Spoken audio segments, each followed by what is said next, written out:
All right, Jesse on Fire, welcome back to the channel. And today we are going to talk about Jorge Masvidal and Leon Edwards. Jorge Masvidal is going through a vicious contract dispute, and I feel for the guy, actually. I saw on Twitter today that he is getting offered half the money that he made for the Nate Diaz fight. There's probably reasons for that, though, but we'll talk about it. We're going to talk about the UFC trying to pay people significantly less, why they're doing that, which should be obvious. You shouldn't need me to tell you, but I could talk you through it from a business standpoint and why fighters are understandably upset, aside from the obvious. And then we're going to talk about Leon Edwards, because here's the thing. I realized that, being the motherfucking GOAT on the mic, the best MMA analyst on the goddamn internet, and I feel like the internet's worldwide. So would that make me the best MMA analyst in the fucking world? I think it would. I realized that I don't really know a whole lot about the 5th ranked welterweight. And that, in terms of credibility, given that I'm going to be talking a lot about the welterweight division with Gilbert Burns, Kamaru Usman, Jorge Masvidal, Colby, you got this guy over here who's won 8 in a row. I should probably kind of get acclimated with the guy. He's kind of like the guy in the room at the party where people are like, hey, that's the guy that started that business and, he's doing really well. Do you want to meet him? And you're like, I don't know. Impressive story, I don't need to bother him. He looks like he's having a good time over there. He's kind of that guy in the division. And so today I watched a couple of his fights, and now I have a strong opinion on what I think Leon Edwards' chances are against these other guys. So I will discuss that. And the reason why it fits so well together with Jorge Masvidal, we're going to get into that as well. Aside from the fact that Masvidal punched him in the face, but that plays into it. But watch me tie it all together, yo. Watch me tie it all together. Okay, first of all, Jorge, you know what? This is what I'm going to do. I'm actually going to pull up Jorge's Twitter. This is how I do these, dude. This is how unplanned my videos are, dude. I'm like, oh, okay, yeah, I'll do a video, and maybe I'll talk about Jorge, and then on the spot, I'm like, maybe I should pull up his Twitter. I don't know, and then I'll just talk about it or whatever. All right, Jorge, watch the company men and the UFC White Knights come out and condemn my train of thought. You'll quickly see who's in their pockets. History lesson. Yep. Okay, look. So bottom line is he is in a public spat with Dana over the offer that he's getting for the Kamaru Usman fight. Okay, he's getting offered basically half of what he got for the Nate Diaz fight, and he's saying it's unfair because Kamaru Usman isn't a draw. Okay, so I love Jorge. I think there's no scenario where he should be getting paid half of anything that he's made in the past, because he's a way bigger star now. Okay, half, that don't make no sense. Okay, but expecting to get paid exactly the same as you got paid when you were headlining this special event BMF against Nate Diaz, who's a superstar also, and it's this one-time big grand deal. Also, in the middle of COVID, where they have no live gate, right? We're talking about between $10 and $20 million that they are not making on these fights. Think about how much money that is, right? Think about how much money that is. These guys are haggling over a couple $1 million. I'm talking the top guys. John Jones makes $5 million a fight. You think that if they offered him $7.5, that he'd be like, I'm mad at UFC? Or you think he'd be like, awesome, an extra $2.5 million, right? Or let's say they really wanted to go for it and they paid him $8.5, right? That would be a bananas offer to John Jones, given what he makes currently. Did you see how I stumbled through saying his name? That was embarrassing. I'll just call it out, though. But imagine that, right? So you offer him $8.5, he's in. That's only $3.5. That's $3.5 million, right? Think of how much more $15 million is than $3.5. So think about how much you can do with that additional income or revenue, and then think about the inverse of that, where normally I have this revenue and now we don't, right?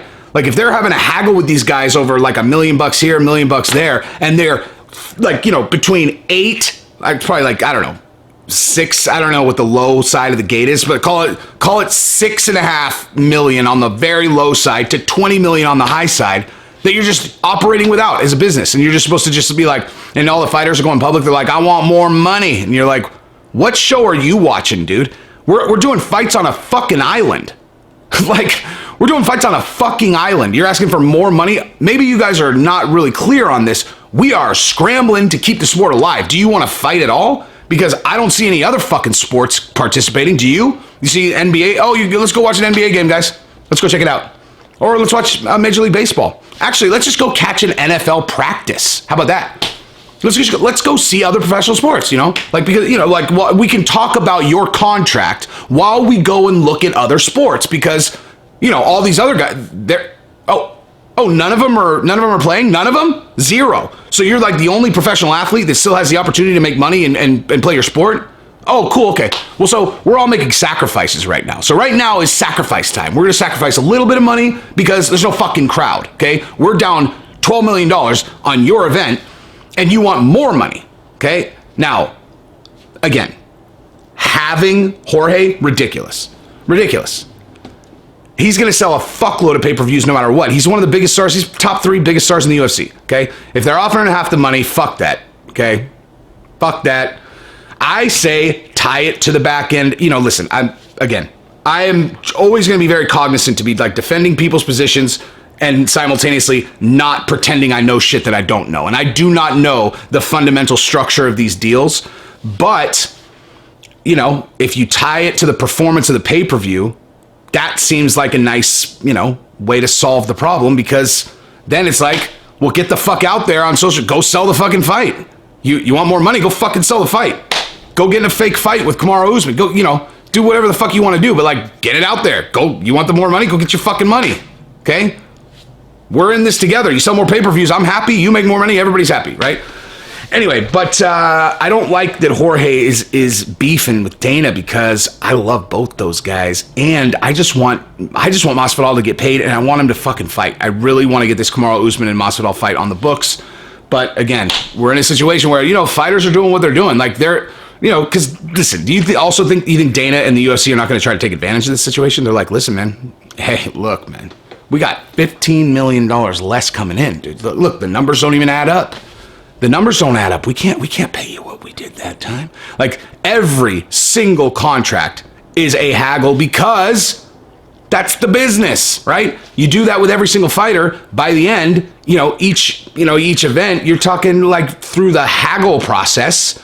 You're talking about fucking millions and millions of dollars every month. So say you come out ahead $4 million on each pay-per-view, just on the pay-per-views, you're talking $50 million a year.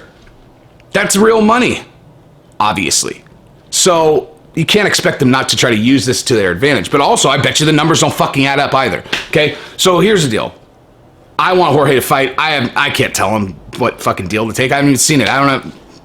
I have nothing to contribute other than that I am unhappy that this is going on, and there's no other professional sports going on. So, fighters, like, you guys just, maybe fight. But Jorge is in a different category because he's a number 1 contender. It's not like he can just go random take a fucking fight, because what if he loses, right? Like, once the crowds come back, he has a certain amount of earning potential because of the situation he's in. That's the thing. Every time that a fighter gets in the octagon, they are putting their position up, right? Like, you're putting your position at risk. Because if Jorge loses, I mean, you look at, he'll be in a tremendously inferior negotiating position for the following fight, right? So, like, as long as you don't fight, as long as it doesn't go too long, you stay right where you are. He is the number 1 contender. Everyone knows it. So is he going to put it up to, is he going to put that at risk for, kind of weird situation, Fight Island, half the money fight? If it's against Kamaru, he should, because if he wins and he becomes the belt, like, I heard DC talk about this, and it's 100% true. If fucking Jorge Masvidal becomes the champion at welterweight, he'll be the biggest star in the world. Like, he'll transcend the UFC. And DC is 100% right about that. If he becomes the fucking champion, especially if he wins in impressive fashion, like if he knocks him out, dude, with his scar, exactly what DC said. He's like, dude, with the whole Scarface thing, like, he's so true, dude. He's a Cuban from Miami who's doing a Scarface bit, and it works. Like, it completely fucking works. He's super clever on the mic. He's almost as fucking clever as me, which is, look, I'm not going to throw that around very easy. Like, I'll give it to him. He'd probably win in a fight, most likely. Most likely he'd probably win in a fight. But he's as close as they come in terms of fucking mic skills to me. Connor's pretty close too. Like, I'll give Connor, equal. But yeah, so listen, I think he takes a fight because he wins, and then he is literally printing money. So it's a matter of, like, do you want to bet on yourself?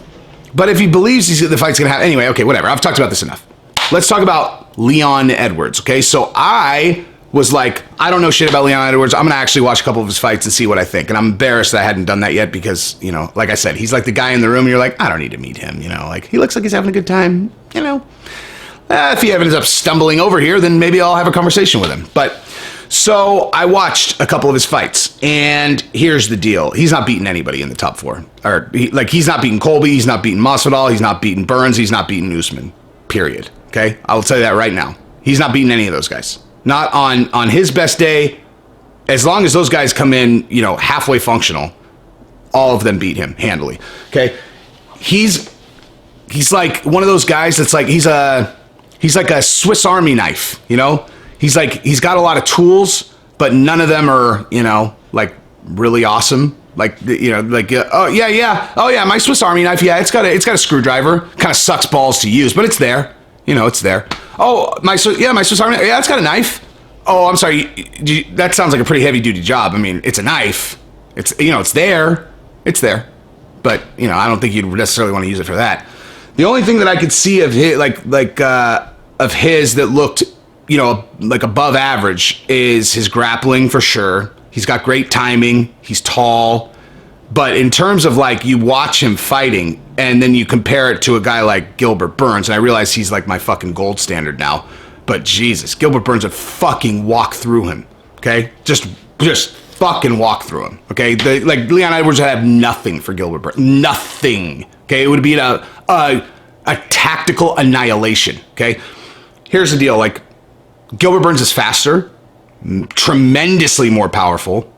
You know, Leon Edwards looks like he's like kind of accurate, and he's got a half decent 1-2, but that's all he has. He literally throws 1-2 and then throws elbows.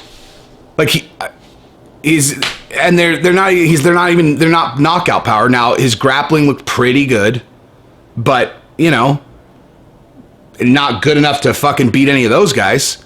So I see him as, I'm curious clearly the UFC matchmakers are aware of this, but this is what's actually pretty funny. So think about this. A guy who just won his 7th consecutive fight in his home fucking country got in a physical fight with Jorge Masvidal after his fight on camera, and no one gave a fuck about it. Like that's the only reason anyone even knows his name. They're like, oh, okay, that's Leon Edwards. It's like, because none of his wins are like, listen, I'm not trying to fucking hate on the guy. Like, you know, listen, like, I want to be very clear. I don't hate on any fucking fighters at all. I'm just talking about his value in the UFC and his likelihood of beating the really, really, really top guys. I mean, dude, he's fought the guys that are below him, you know? He's fought the guys that are below him. I mean, look, he's like, he fought Rafael Dos Anjos, he won. Boring as fuck, but he won. He fought Gunnar Nelson, won a split decision, then got beat up by Jorge Masvidal, arguably lost 2 fights that night. Just kidding. But whatever. He beat Donald Cerrone, unanimous decision. Peter Sabota, Brian Barbanena, Vincent Luque, he's good. Albert Tumenov, and Dominic Waters. Only one of those is a finish. That's not true. 2. One of them is punches. I didn't see that fight. The other one is a rear naked choke. But the bottom line is the majority of those wins were boring decisions, and one that was a split decision. So it's a weird thing though, because I look at his record and he has 2 other, so he's got 2 losses besides, so he lost to Kamaru Usman by decision, which apparently, I actually haven't even watched that fight yet, I will, but apparently he won he lost decisively via decision. But then his other 2 fights, he lost a split decision, and then he lost due to an illegal strike. So he threw an illegal strike and got disqualified. So, you take the split decision off the table, he really only has 1 loss, which is really bizarre given how many fights he has. And unless I suddenly am not good at assessing how vicious a fighter is, I'm looking at a guy who has figured out a way to win all these fights with basically no chance of beating the absolute top guys, in my opinion. So, who knows though? I mean, listen, like, I could just be completely missing something. His results would speak otherwise. But think about, again, like, I just want to reiterate this, okay? Jorge Masvidal came back, right? He starched Darren Till. Jorge Masvidal still only had one fight since he was back. He got in a fucking fist fight with Leon Edwards after he won his 7th straight fight, and no one even asked for them to fight. Like, no one even there was no one like, well, now Leon Edwards needs to fight Jorge. Like, they got in a fist fight. Like every other time in the history of the UFC, if one guy who has a big name got in a fucking fist fight with a guy who's won 7 straight fights, like what? Like any other time, everyone will be like, those two got to go at it, man. Let's see what happens when it's not a 3-piece and a soda. Let's see what happens when they lock them in the cage. And literally, everyone was just like, Leon who? They're like, oh, the guy that Jorge punched. People are like, dude, you know that guy's won 7 straight? They're like, no. I don't know. He looks like he's having a good time over there with his drink. So just let me know if he, if he wanders over here, maybe I'll take a look at his record and we can have a conversation. Whatever, whatever. So he needs to get a knockout, and he also needs to start moving a lot faster. Like he's slow, man. Like, again, fuck, I hate that. Like, I actually, this sounds like poison. Acid coming out of my mouth. I hate when I'm sounding like I'm hating on a fighter. I am not trying to hate on him. I am strictly giving you my impression, having gone into it like, because I'm going to be honest, I had not watched his fights. I couldn't fucking believe it because I was just like, how's that even possible? I mean, maybe I was watching his, like I've obviously watched his fights because I watch every fucking fight. You know what I mean? Like, there's no fights I don't watch, and obviously he's on these cards that I saw. But I was just like, kind of, it's a prelim, and I'm kind of like sitting there half watching and, doing some other shit.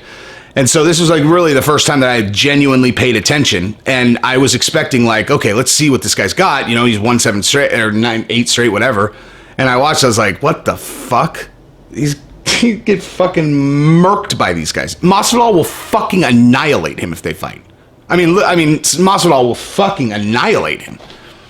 Right? How's he going to beat Masvidal? Right? Unless he's going to be the one guy that, is able to take Masvidal down and control him on the ground. I mean, maybe that's possible. I don't know. I can't remember. Like, I don't remember what the last time that Jorge fought, like, someone with a really strong wrestling pedigree. Because as I remember it, when he's lost, it has been to guys, like, just kind of outpointing him on the feet. I don't remember him ever getting like taken down and then like controlled. So we're going to look at that real quick. Yeah, Stephen Thompson, split decision to Damian Maia. I need to watch it again. Also irrelevant. Like he's a different person now. Split decision. Damn, like all his losses are fucking split decisions. Split decision. Damn. 4 of his last 5 losses were split decisions. I didn't even know that. He lost a unanimous decision to Stephen Thompson. I knew about that, and that's when he took the hiatus and then came back. I didn't realize the previous 4 losses were all split decisions. That's fucked up, man. He must be pissed. Like, that, that's insane. If those go his way, he's 1, 2, 3. I mean, Jesus, that's crazy. No wonder he wanted to take a break. He must have been fucking pissed. Anyway, neither here nor there. No, none of those guys took him down and controlled him, is the answer to that. So, and if Damian Maia did, he's a fucking hell of a lot better at that than Leon Edwards. So, on the feet, Masvidal will fucking annihilate him. It'll look just like the 3-piece Minnesota incident, just, except Leon will be expecting it this time.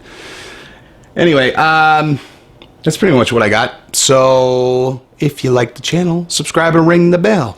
If you like the channel, subscribe and ring the bell. You know what I sound like right there? Have you guys seen the movie Bulworth? If you haven't, it's fucking amazing. And that was basically my Bulworth impression, except, that's a great movie to watch right now. You know what will fucking blow your mind if you watch Bulworth? Which blew my mind when I watched it last, which was probably like 3 or 4 years ago, is that society has advanced 0, okay? Bulworth was done literally like 20 fucking years ago or something. Maybe more, actually. I don't know. But it's certainly 20 years ago, okay? And you watch it. I mean, I'm not going to tell you anything about it. Just watch it and then just consider that this was made as social commentary 20 fucking years ago. And you're just going to be like, oh, may as well have fucking made it yesterday. Like, we are idiots. Either we're fucking idiots or the media has been playing the same game with us forever and everybody just keeps on falling for the same fucking thing. But either way, watch Bulworth because it's fucking hilarious. It's so funny, dude. It's one of the funniest movies ever made. And also very serious.